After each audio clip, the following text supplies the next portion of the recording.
And so when Julie sent me the hydrangea, she said the hydrangea got knocked down by the snow, so I went to lean them, see if they'd lean up, and they just pulled right out of the ground. What happened? I'm looking at the base. I wish I had a closer picture, but when there are enough weevils, they can actually eat up the stems if it's warm enough. And either this is weevils or this is voles. Voles. And yeah. voles are Voles do eat roots, related too. to mice. Some people call them meadow mice, and they eat roots. Yes, they do eat roots. Who asked about that? Marilyn? Someone asked about whether they eat roots and they eat the crowns of plants. And when they get really hungry, they can eat up the stems. Voles, meadow mice, chew their way through the grass, and your lawn will look like you see on the left. There'll be these serpentine paths going through it when the snow melts away. And they're actually hollowed out. I mean, they're not raised up. They're not that the grass is missing. They're little furrows. If you've got voles, that's a lot easier to control than weevils. Yeah. Voles, you put out mouse traps with peanut butter and a box over it so that nothing else gets it, and you can trap voles, but you got to trap a lot of voles. You can trap one mole per yard and make a big impact. But voles, you can have a lot of voles out in the yard. Okay, questions there for our cutback hydrangea in the middle of the snowdrops. We had a from Doris about nematodes, whether spraying nematodes on the lawn would do anything for moles or voles.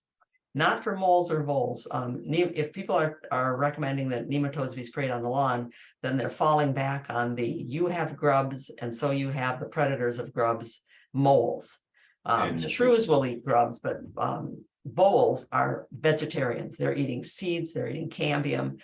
They don't eat leaves usually.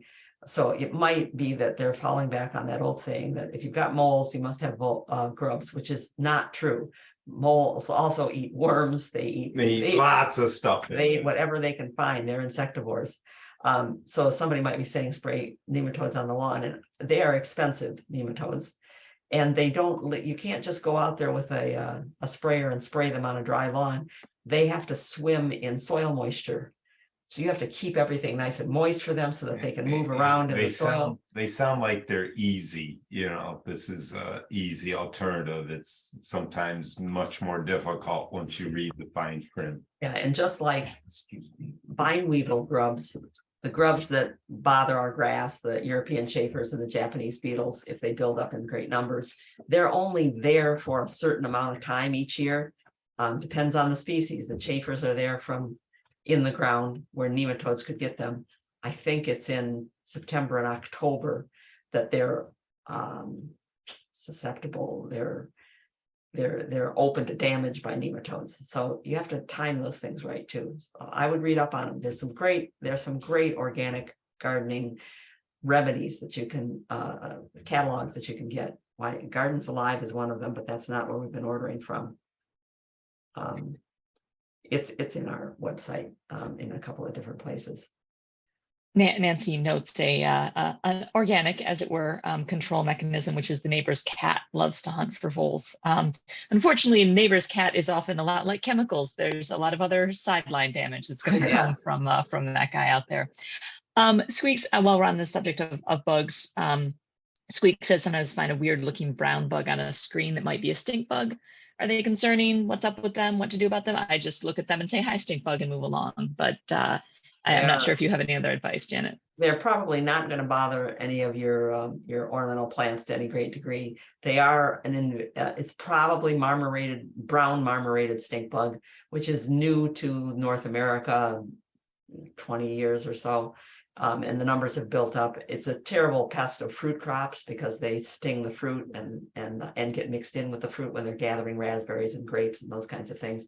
And they overwinter inside warm places like walls of houses, and sometimes they make the mistake of emerging inward rather than emerging outward, and that's when we see them. But they're not a big pest. You can vacuum them up or throw them out the window, whatever works for you. We had a holdover one from Ruth. I'd like to start butterfly weed from seed. The package says plant in the dirt. I thought they needed cold stratification. Do they? And if so, how would you do that cold stratification?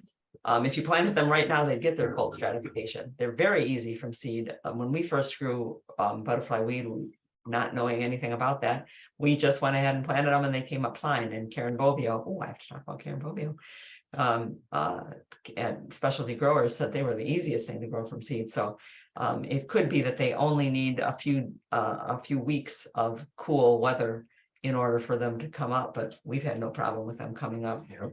So, but if there's any indication that something needs cold stratification, which means that it needs to get cold below 40 and hold at 40 in a moist condition for a little while and then warm up, and that helps crack the seed shell. You can always do the thing where you soak the seed first in something warm and then put it out in the cold weather. Yep.